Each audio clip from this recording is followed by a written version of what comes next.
Hello guys, welcome to my channel SSC 24/7। मैं आ गया हूँ आपके लिए एक और वीडियो लेके, जो कि प्रीवियस ईयर क्वेश्चन है आज भी अपने पास स्पॉटिंग द एरर के। बहुत इंपॉर्टेंट रहने वाले हैं और अगर आपको मेरी वीडियोस अच्छी लग रही है तो वीडियोस को लाइक करें, चैनल को सब्सक्राइब करें। चलिए टाइम वेस्ट नहीं करते हुए स्टार्ट करते हैं। पहला क्वेश्चन पढ़िए। The magistrate asked the prisoners what was he doing with his hand in the gentleman's pocket. बताइए इसका आंसर क्या होगा। The magistrate asked the prisoners what was he doing with his hand in the gentleman's pocket. ठीक है, इसका error B part में है। B में इसका एरर है। क्या एरर है? आप देख रहे हैं वॉज ही, यहाँ पे इन्वर्जन आ रहा है। ठीक है, और अपन को पता है इन्वर्जन कब आता है, या तो सेंटेंस क्वेश्चन मार्क में हो। ठीक है, यहाँ पे क्वेश्चन मार्क नहीं है तो इन्वर्जन नहीं आएगा। और आप ऐसे भी देख पा रहे हैं the magistrate asked the prisoners what was he doing. ये इनडायरेक्ट वॉइस है। आपने डायरेक्ट इनडायरेक्ट वो पढ़े होंगे, डायरेक्ट इनडायरेक्ट सेंटेंस। तो ये इनडायरेक्ट सेंटेंस है, इसमें अपन को पता है इन्वर्जन नहीं आता। ये अगर डायरेक्ट में हुआ होगा तब इसमें क्वेश्चन मार्क होगा, और इसको इनडायरेक्ट में कन्वर्ट कर दिया गया तो यहाँ से इन्वर्जन हट जाएगा। ये डायरेक्ट इनडायरेक्ट की एरर है। ठीक है, ये भी आती है डायरेक्टली, तो इस अपन को ये भी आइडिया होना चाहिए। नेक्स्ट क्वेश्चन पढ़िए। The plant will die unless you will water it every day. ठीक है, ये इजी है पर ये रूल इंपॉर्टेंट भी है कि आपको याद होना चाहिए। इसमें एरर कहाँ है? इसमें एरर है सी पार्ट में। क्या? विल नहीं आएगा यहाँ पे। ठीक है, अपन ने देखा जो कंजंक्शन होता है, जैसे as soon as, if, unless. ठीक है, ये जो दो पार्ट को कनेक्ट करता है, जैसे ये एक पार्ट है, यहाँ पे अनलेस आ रहा है और ये सेकंड पार्ट है। ठीक है, या इफ आ रहा है या एज सून एज आ रहा है ना। तो ये क्या है, यहाँ पे जो सेकंड पार्ट आएगा ना, इसमें हमेशा एक विल वाली एरर आती है। दोनों में विल दे देते हैं ये। ठीक है, तो विल जब अनलेस के बाद वाला जो सेंटेंस है या इफ के बाद है, ये पहले भी आ सकता है बाद में भी आ सकता है। ठीक है, इफ से सेंटेंस स्टार्ट होता है तो इफ में वो पहले आ जाता है ये वाला पार्ट। ठीक है, तो इस पार्ट में क्या है, विल नहीं आएगा।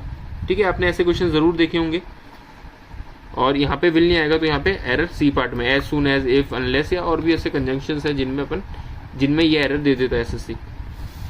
Next question.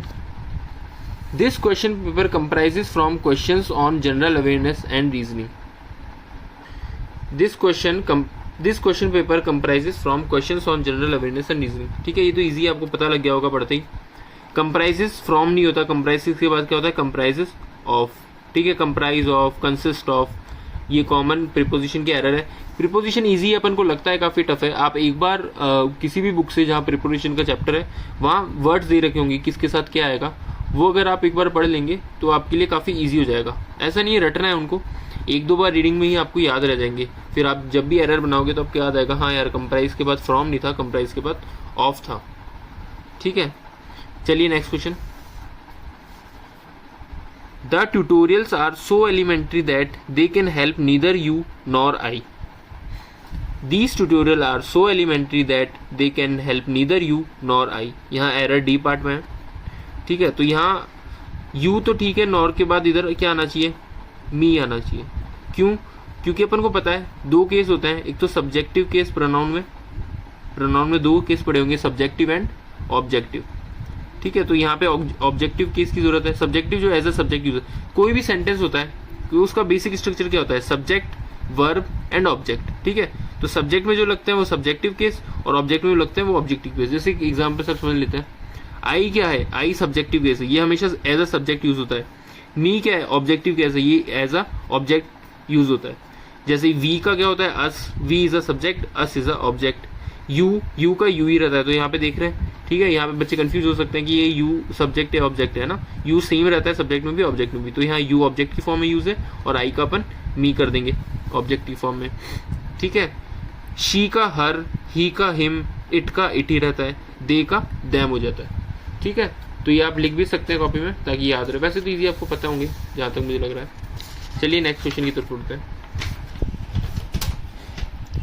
पढ़िए। No sooner did the ship touch the shore when the sailor jumped into the water. No sooner did the ship touch the shore when the sailor jumped into the water. मैंने बताया जब भी no sooner ऐसे कुछ आया आपको conjunction, ये है जब भी no sooner आए तो पहले तो इन्वर्जन चाहिए। इन्वर्जन हो रहा है did the ship, यहाँ इन्वर्जन हो रहा है तो ये ठीक है। ठीक है, तो ये फिक्स पैटर्न है ये। नो सूनर के बाद क्या आता है अपन को पता होना चाहिए। नो सूनर के बाद क्या आता है, सेंटेंस इन्वर्जन आएगा यहाँ पे पहले, अगर इससे स्टार्ट हो रहा है तो इन्वर्जन आएगा यहाँ पे, और फिर उसके बाद क्या होता है नो सूनर के बाद, नो सूनर के बाद हमेशा क्या आता है देन, THAN, THEN नहीं आएगा, THAN आएगा देन नो सूनर के बाद, ठीक है। वैन कब आता है, जब अपन हार्डली या स्कार्सली ये यूज करते हैं तो इसके बाद क्या आता है, वैन आता है, ठीक है। ये याद रहना चाहिए, हार्डली स्कार्स के साथ वैन और नो सूनर के साथ देन, ठीक है। Next question, all the school have been closed, all the school have been closed in the country due to कोविड-19। बताइए इसमें error, all the school have been closed in the country due to कोविड-19। यहाँ मैं आपको एक चीज़ बता दूँ, जब भी ऑल आता है, ठीक है, ऑल के बाद नाउन जो आता है ना, अगर वो नाउन क्या है, अगर वो नाउन अनकाउंटेबल है, क्या है अनकाउंटेबल, तो वो हमेशा क्या होगा, सिंगुलर होगा।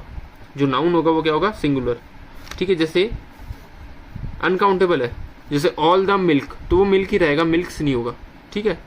अगर यहाँ ये काउंटेबल नाउन आ रहा है, जैसे इसमें है ऑल द स्कूल, ठीक है, तो काउंटेबल जब आएगा तो वो हमेशा क्या होगा, प्लूरल होगा, ठीक है। तो यहाँ क्या होगा, ऑल द स्कूल्स यहाँ पे करेक्ट होगा, ठीक है। तो all the schools have been closed in the country, तो ऑल के साथ हमेशा अपन को याद रखना है, जब भी वो अनकाउंटेबल नाउन आता है तो वो सिंगुलर रहता है, और काउंटेबल आएगा तो वो हमेशा प्लूरल होगा, ठीक है। Next, Ram Prasad has not been able to come to work since a week, ये भी इजी है, आप कर लेंगे। Ram Prasad has not been able to come to work since a week due to fever. बताइए क्या है एरर, इसके एरर थर्ड पार्ट में, ठीक है। आपको पता है सिंस और फॉर की एरर बहुत फेवरेट क्वेश्चन है एसएससी का, ये आता ही रहता है, हर एग्जाम में एक क्वेश्चन तो ऐसा मिल ही जाता है। तो क्या है इसमें, क्या आना चाहिए, फॉर आना चाहिए। क्यों आना चाहिए, एक बार मैं आपको, वैसे आपको पता होगा पर फिर भी बता दूं, जब भी कोई पर्टिकुलर टाइम से बात करें, जैसे सिंस 1947, सिंस 7 o'clock, कोई टाइम दिया है, ठीक है, कोई रेफरेंस ऑफ टाइम दिया है ना, तो वहां से क्या होगा, जैसे मान लो ये प्रेजेंट की बात है, ये अपना पास्ट है, यहाँ से बात कर रहा है, ठीक है, since morning, since time immemorial, ठीक है। तो यहाँ पे क्या होता है, सिंस यूज होता है। फॉर अपन कब यूज करते हैं, जब ये जर्नी ऑफ टाइम है, ठीक है। फॉर अ वीक, एक मतलब लास्ट एक वीक की बात हो रही है, ठीक है। या सिंस कब होगा, since first of this week, since second of this week, ठीक है। तो तब क्या होगा, अपने सिंस यूज होगा। बट फॉर कब होगा, एक क्या बोलते हैं, जर्नी ऑफ टाइम, ठीक है। For a week, for a month, for an hour, ठीक है, वो पिछले 1 घंटे से पढ़ रहा है, पिछले 1 हफ्ते से कुछ काम कर रहा है, तो वहां फॉर आएगा, और सिंस कब आएगा, एक रेफरेंस से, रेफरेंस पॉइंट से, ठीक है। आई होप आपको क्लियर हो गया होगा, ठीक है। अगर आपको वीडियोस पसंद आ रही है, चैनल को सब्सक्राइब करें, और अगर आप नए हैं तो सब्सक्राइब तो करेंगे ही, बट शेयर ज़रूर करें, ठीक है। ये ज़्यादा से ज़्यादा लोगों तक इस वीडियोस को पहुंचाएं, जो एग्ज़ाम्स जिनके आने वाले हैं, जो इंग्लिश का रिवीजन करना चाहते हैं। चलिए next question, His family lives in Bihar but he works on a factory. His family lives in Bihar but he works on a factory in Mumbai. Easy है, ठीक है, आपको पता लग गया होगा। इसमें सी पार्ट में एरर है, ऑन अ फैक्ट्री क्या आएगा, इन अ फैक्ट्री, ठीक है। ये प्रीपोजिशन की एरर है, प्रीपोजिशन इतने हार्ड नहीं होते हैं, ठीक है, बट इसका एरर निकालना काफ़ी वो हो जाता है, रिस्की हो जाता है कि भाई कभी कभी क्या होता है, अपन को लगता है कि ये प्रीपोजिशन इसका आंसर नहीं होगा, बट वो होता है। तो प्रीपोजिशन की एक थॉरोली रीडिंग बहुत ज़रूरी है, ठीक है। तो इन अ फैक्ट्री होगा, ठीक है, ये बताने की जरूरत नहीं है ऑन इन में क्या डिफरेंस है, तो आप समझते होंगे। Next, the doctor did not put the patient on the ventilator yet still made him comfortable, no error. The doctor did not put the patient on the ventilator yet still made him comfortable, ठीक है। इसमें error क्या है बताइए जरा,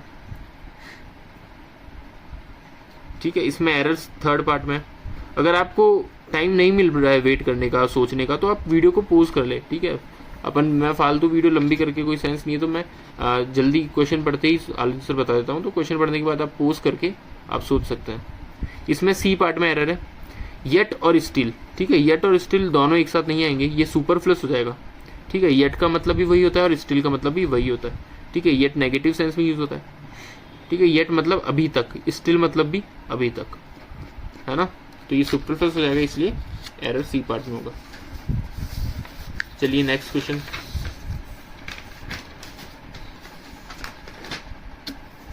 the data which she presented was the most latest one on the matter under discussion. The data which she presented was the most latest one on the matter under discussion. No error. बताइए जरा इसका क्या होगा. ठीक है, इसमें error B part में. ठीक है, मोस्ट लेटेस्ट कुछ नहीं होता है, या तो लेटेस्ट होगा, है ना. मोस्ट लेटेस्ट कुछ नहीं होता, लेटेस्ट मतलब ही मोस्ट ही होता है. ये अपने आप में ही सुपरलेटिव है, इसमें अलग से सुपरलेटिव लगाने की जरूरत नहीं है. ठीक है, मैं आपको कुछ वर्ड बताता हूँ जिनके साथ मोस्ट या मोर नहीं लगता है. जैसे इंटीरियर, एक्सटीरियर. आप नहीं कह सकते ना मोस्ट एक्सटीरियर. भाई जो एक्सटीरियर है वो एक्सटीरियर है. मोस्ट क्या होगा, कंपेयर थोड़ी कर सकते अपन. Interior, exterior. मेजर, मेजर मतलब द टॉप मोस्ट. ठीक है, माइनर जो द लोअर मोस्ट. ठीक है, तो इसमें आप मोर या मोस्ट नहीं लगा सकते. एम्प्टी, भाई मोस्ट एम्प्टी क्या होता है. एम्प्टी खाली मतलब खाली. मोस्ट एम्प्टी या ऐसा कुछ नहीं होता, या मोर एम्प्टी भी नहीं होगा. एक्सीलेंट हो गया, सर्कुलर हो गया, chief, perfect, final, unique, round, ideal, absolute, supreme, impossible. ठीक है, तो आप ये नोट डाउन कर लीजिए, क्योंकि ये वैसे तो बहुत सारी लिस्ट थी, मैंने जो इंपॉर्टेंट है जिसके क्वेश्चन बनाते हैं एसएससी, जिसके आए हुए हैं, इनमें से ही जनरली आते हैं. ठीक है, कोई भी शेप, सर्कुलर हो गया, ट्राइंगुलर हो गया, इनके साथ हमेशा मोर मोस्ट कभी नहीं आता. ठीक है, अब मैं दिखाता हूँ आपको कुछ और सुपरफ्लुअस एक्सप्रेशन. ठीक है, जैसे आपको पता होगा मे एंड माइट, इसके साथ भी पॉसिबली, लाइकली, प्रोबेबली ये नहीं आता, क्योंकि मे और माइट का मतलब ही वही है, पॉसिबली, लाइकली या प्रोबेबली. ठीक है, तो ये आप ये नोट कर सकते हैं. आप काफ़ी इंपॉर्टेंट रहने वाला है ये आप नोट कर लेंगे तो आपको हेल्पफुल रहेगा रिविजन में.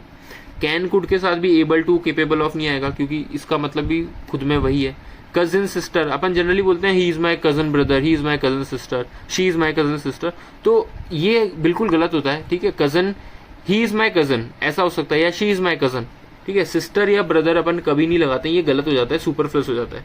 सुपरफ्लस मतलब क्या होता है कि वो एग्जेगरेट कर रहा है, ज्यादा उस मतलब को एग्जेगरेट कर रहा है. ठीक है, तो कजन के साथ कभी हम सिस्टर या ब्रदर नहीं आता.